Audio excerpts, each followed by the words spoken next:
ভাইরা আমার, আল্লাহ পাক রব্বুল আলামিন মানুষের হেদায়েতের জন্য, মানুষের মুক্তির জন্য আল্লাহ রব্বুল আলামিন আমাদেরকে একটি গ্রন্থ দিয়েছেন, যে গ্রন্থের নাম হচ্ছে কুরআনুল কারীম।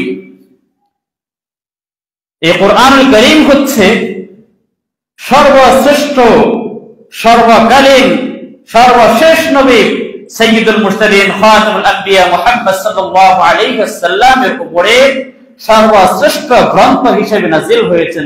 সুবহানাল্লাহ। এই কুরআনুল কারীম হচ্ছে সর্বশেষ কিতাব। এই কিতাবের পরে সামনে ভবিষ্যতে আর কোন কিতাব নাযিল হবে না, এবং আমাদের নবী হচ্ছেন শেষ নবী খাতামুল আম্বিয়া।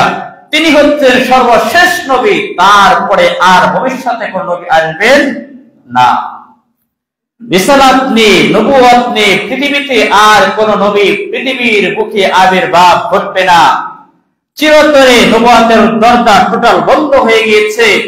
ঠিক তেমনি ভাবে কুরআনুল কারীম এটাও হচ্ছে সর্বশেষ কিতাব, আর সামনে কোনদিন আর এরকম কোন কিতাব আসবে না। ভাইরা আমার, সেজন্য এই কুরআনুল কারীম কে যারা আঁকড়ে ধারণ করবে তারা হেদায়েত প্রাপ্ত হয়ে যাবে। এই কুরআনুল কারীম হচ্ছে এমন একটি কিতাব, যেই কিতাবের মধ্যে বিন্দু পরিমাণ সন্দেহ নাই। বলা সুবহানাল্লাহ। এই জন্য রব্বুল আলামিন বলেন, আলিফ লাম মিম, আল্লাহু আকবার, যালিকাল কিতাবু লা রাইবা ফীহ। আল্লাহ রাব্বুল আলামিন বলেন, এই কুরআনুল কারীম হচ্ছে এমন একটি গ্রন্থ, এই কুরআনুল কারীম হচ্ছে এমন একটি কিতাব, যেই কিতাবের মধ্যে ভুল ত্রুটি দূরের কথা, এই কুরআনুল কারীমের মধ্যে বিন্দু পরিমাণ সন্দেহ পর্যন্ত নাই। এই জন্য রব্বুল আলামিন বলেন, হুদাল লিল মুত্তাকিন। এই কুরআনুল কারীম হচ্ছে সারা বিশ্বের মানুষের জন্য হেদায়েত স্বরূপ। সুবহানাল্লাহ।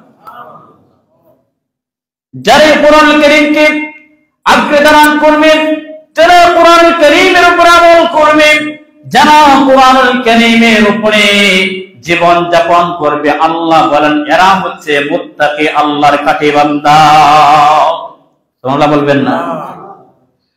আর যারা এই কুরআনুল কারীমকে মানবে না, যারা এই কুরআনুল কারীমের উপরে আমল করবে না, তারা দুনিয়ার জগতেও ক্ষতিগ্রস্ত হবে, আখিরাতের জীবনে ক্ষতিগ্রস্ত হবে।